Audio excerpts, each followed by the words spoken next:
Ever considered that maybe a timeless guide to spiritual living isn't really about, huge external battles? But more about the quiet struggles inside you every day. Exactly. Okay, let's unpack this thought because today on the deep dive, we're looking at a really fascinating take on the Bhagavad-Gita. We're diving into William Q. Judge's Theosophical interpretation, specifically from his essays on the Gita. Yeah, focusing on those first 7 chapters. Yeah. And our sources really highlight how Helena Petrovna Blavatsky, a key founder of the Theosophical Society, how much he valued the Gita and, importantly, Judge's view on it. Right. What's really compelling is how Blavatsky saw the Gita. It wasn't just like a religious text for her. No. She saw it as a core manual of occultism, packed with hidden esoteric wisdom, stuff that needed, well, a specific kind of interpretation to really get it. Exactly. And William Q. Judge, who worked closely with Blavatsky, a big figure in American Theosophy, he delivered that with his essays on the Gita. And Blavatsky wasn't just okay with it. She was really enthusiastic, actively championing his work. Totally. So our mission here, for you listening, is to kind of grasp the core ideas in Judge's take on those early chapters. And understand why Blavatsky thought it was so crucial, yeah. It's like a shortcut, maybe, to connecting with some pretty deep spiritual concepts that honestly still feel relevant today. We'll be hitting the main themes Judge brought out, always with Blavatsky's strong endorsement sort of in the background. Now, Blavatsky really did see the Gita as foundational for Theosophy, didn't she? Oh, absolutely. She felt its philosophy deeply mirrored Theosophy itself. Studying it was vital, she thought, for anyone wanting to understand existence on a deeper level. She put it right up there with her own main writings. Okay, so let's jump into the first big idea.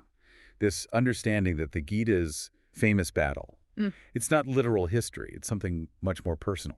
Right. Judge, and this lines up perfectly with Blavatsky seeing the Gita as having hidden layers, he basically argues the whole Mahabharata war is an allegory. An allegory for what, exactly? For the inner spiritual battle that happens inside every single one of us. Ah, the inner battlefield. That raises a key point, then, about how we approach these ancient texts. Definitely. Judge's approach is all about looking past the surface story. What does it symbolize about our own inner lives? What clicks for you when you hear that phrase, inner battlefield? Well, Judge puts it so powerfully. He says, let me find the exact words. We see that the fight is to be fought by every human being, whether he lives in India or not, for it is raging on the sacred plane of our body. Each one of us, then, is Arjuna. Wow. So the real battlefield is us. Our daily struggles, doubts, temptations. That's the core insight, yeah. That's where the real fight is.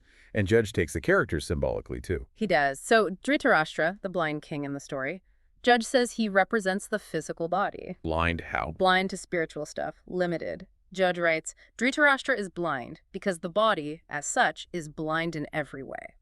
The takeaway there is pretty clear, isn't it? Our senses, our focus on the material can really obscure spiritual sight. Makes sense. So then, who's Krishna in this internal play? Krishna, according to Judge, is our higher self. That divine spark inside, our inner guide. Our guide. Yeah. Judge says, all of us are brought to this study by our own request made to our higher self, who is Krishna. So the insight is, deep down, you are already asking for this knowledge, prompted by your own higher nature. That's fascinating. It ties the seeker directly to their own inner divinity. Which is classic Theosophy, right? The divine spark within everyone. And Judge really stresses you've got to look deeper than just the words on the page. He does. He says, but there is the highest authority for reading this poem between the lines. The core message. The Gita's got layers. Just like Blavatsky said, with its hidden meaning, it demands more than just a casual read. You have to dig for the underlying truths. Okay, that naturally leads us to the second big theme. The nature of the self. Ah, yes, the higher and lower self, the eternal soul, reincarnation. Huge concepts in both the Gita and Judge's commentary, and central to Theosophy. It's pretty profound stuff. Judge points to Krishna's teachings to Arjuna specifically on this. He notes Krishna's reply is just outstanding. How so? He says Krishna is pointing out the permanence and eternal nature of the soul, the progress it has to make through reincarnation to perfection. And the Gita itself has some incredibly powerful lines on this, right? Oh, definitely. Think about Krishna saying, I myself never was not, nor thou, nor all the princes of the earth, nor shall we ever hereafter cease to be. Wow. The soul is timeless, beyond birth and death as we usually think of them. Exactly. And then that amazing metaphor, as a man throweth away old garments and putteth on new, even so the dweller in the body, having quitted its old mortal frames, entereth into others which are new. Like changing clothes. The core idea being that death isn't an end, just a transition. That could really help with the fear around it, couldn't it? Absolutely. And Judge picks right up on that. He points out that Krishna, who's enlightened, presents reincarnation as just a fact, known reality. Whereas Arjuna, representing the unperfected man, that's you and me, basically, doesn't remember past lives. Right. Judge says, as in the poem, Arjuna is also called Nara, which means man. We here have an ancient postulation of reincarnation for all the human family in direct and unmistakable words. And Krishna even tells Arjuna, doesn't he? Something like, Both I and thou have passed through many births, O harasser of thy foes. Mine are known unto me, but thou knowest not of thine. Yeah. so the key insight is this life we're in, it's just one part of a much longer journey for the soul, even if we can't consciously recall the previous chapters. In that perspective, the eternal soul evolving through many lifetimes, that really underpins the whole theosophical view of human progress. It's continuous learning. And linked to that is self-improvement. Self-upliftment. Exactly. Judge really emphasizes our job, our responsibility, to lift up our lower nature, using the strength of our higher self. He quotes Krishna on this, right? He says, so Krishna points out that the lower self is to be raised up by the help of the higher, that the lower is, as it were, the enemy of the higher, and we must not allow the worst to prevail. It will all depend upon self-mastery. And the Gita itself has that powerful verse. He should raise the self by the self. Let him not suffer the self to be lowered, for self is the friend of self, and in like manner, self is its own enemy. So the core message for you is, you actually have the power inside yourself to overcome the negative stuff, to cultivate your higher side through, well, effort and self-control. Which brings us neatly to the third big theme Judge explores in these chapters, the path of action, karma yoga. Which is basically about how you should live and act in the world, right? How you handle your responsibilities. Precisely. And a really crucial point here is that just doing nothing, it's not really an option. Impossible, right? Judge highlights Krishna teaching that it being impossible for one to remain in the world without performing actions. And the Gita is super clear on it. No one ever resteth a moment inactive. Every man is involuntarily urged to act by the qualities which spring from nature. And Krishna even says, do thou perform the proper actions. Action is superior to inaction. So the insight is, you're always acting one way or another. The real question is about the quality of that action. Spot on. And Judge stresses that the absolute key is to act without getting attached to the results, to the outcomes. That's the tricky part. It is. He quotes that central idea of karma yoga. Our only true course is to let the motive for action be in the action itself, never in its reward.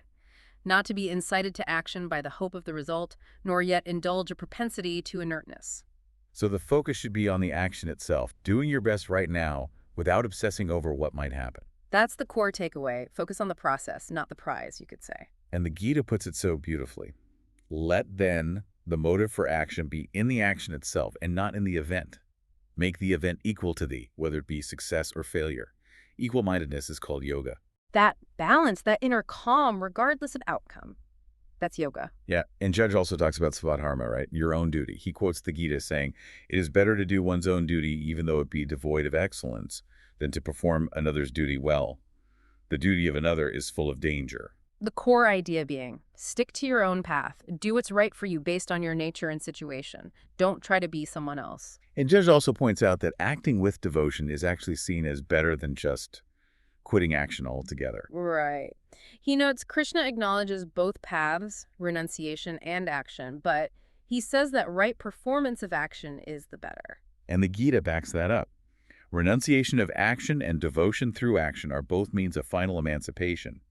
But of these two, devotion through action is better than renunciation. So the insight is spiritual growth often comes through engaging with life correctly, not necessarily just retreating from it. Which suggests that real renunciation isn't about dropping everything externally. This is an inner state, exactly. Judge quotes Krishna's view.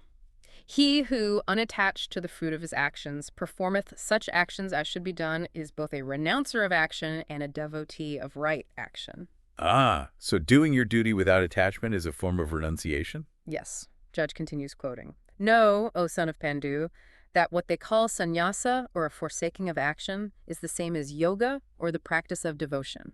And the Gita says exactly that. Know, O son of Pendu, that what they call sannyasa, or a forsaking of action, is the same as yoga, or the practice of devotion. So the takeaway is, you can be fully involved in life, but maintain that inner detachment from whether things go your way or not. And another angle Judge highlights is action performed as a sacrifice, offered up, basically. How's that work? It frees you from karmic knots. Judge says all actions performed other than as sacrifice unto God make the actor bound by action. The Gita mirrors this. All actions performed other than as sacrifice unto God make the actor bound by action. In action, perform thy duty for him alone. So acting selflessly in a spirit of service, that purifies the action itself. That's the key insight.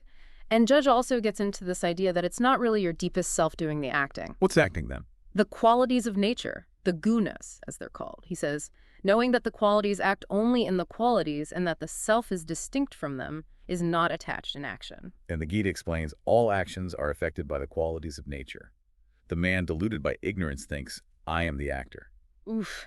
That's a big one. The insight being, recognize that these natural forces drive a lot of what you do, and your true self is more like the witness, not the ego saying, I did this. Which connects to that final point Judge touches on from these chapters, the state where the devotee acts without thinking, I am doing. Yeah, the Gita describes it like this. The devotee who knows the divine truth thinketh I am doing nothing, in seeing, hearing, touching, smelling, eating, moving, sleeping, breathing. That sounds like profound detachment, realizing life is flowing through you, not just from you. Exactly, a state beyond the usual egoic sense of control. Okay, so we've covered these huge themes through Judge's lens. But the really striking thing is how much Blavatsky backed him up. Oh, absolutely crucial. It wasn't just a quiet nod. Our sources stress her overwhelming endorsement and active support for Judge's essays on the Gita. Totally. She actually reviewed his notes, as they were first called, in her own journal, Lucifer. And she didn't hold back the praise. What did she say? Called them excellent. Lucid, said they throw a flood of light on the esoteric meaning of many passages. She even found his explanations very clear and to the point. That's high praise indeed, especially coming from someone like Blavatsky, known for her sharp intellect. And she didn't just praise it privately. She specifically recommended it, didn't she? Yes, explicitly. To all Theosophy students who are earnest in their desire to comprehend the mysteries of being and non-being, that's basically saying, if you're serious, read this. And it's worth noting, too, there's apparently no record of her criticizing Judge's interpretation. Which is significant, because she wasn't shy about pointing out flaws when she saw them. Her silence on criticism here speaks volumes. Absolutely. And her support went even further, right? She actually nudged him to write the commentary. She did, actively encouraged him, and get this, she even offered him access to some notes and extracts from the master's commentaries. That shows incredible trust in his understanding. Wow. So it's really clear Blavatsky's powerful endorsement cemented Judge's work. It became this key, trusted guide within Theosophy for getting at the Gita's hidden meaning in a way that fit perfectly with Theosophical ideas. So just to wrap up this deep dive for you listening, we've journeyed through William Q. Judge's Theosophical view of the Gita's first 7 chapters. Yeah, hitting on that powerful idea of the inner battlefield. The nature of the eternal self and its journey through reincarnation. And those core principles of selfless action, karma yoga. And crucially, we've seen the immense respect and backing H.P. Blavatsky gave these interpretations. She saw Judge's work as vital for unlocking the Gita's deeper layers. And for you, listening, we really hope this has given you a quick but solid handle on these fundamental insights. Because these ancient teachings, seen through Judge's eyes and valued by Blavatsky, they offer a really unique perspective. Yeah, a perspective on your own inner challenges, the nature of reality, stuff that's still incredibly relevant and potentially transformative for your life right now. Which leads us to maybe a final thought for you to chew on. Go for it. Well, given Judge's focus on that inner battle, and Blavatsky seeing the Gita as this manual of occultism, what practical steps, like actual things you could do, might you take to engage more consciously with that inner battlefield in your day-to-day? Moving beyond just, like, knowing it intellectually. Exactly. How do you make it real in your own experience? That is a powerful question to sit with. And hey, if you are interested in digging deeper into all this, we definitely encourage you to check out the Bhagavad-Gita itself, maybe explore William Q. Judge's essays on the Gita further. yeah, you've now got a really good grounding in his key interpretations. and just how highly they were regarded by one of Theosophy's most pivotal figures.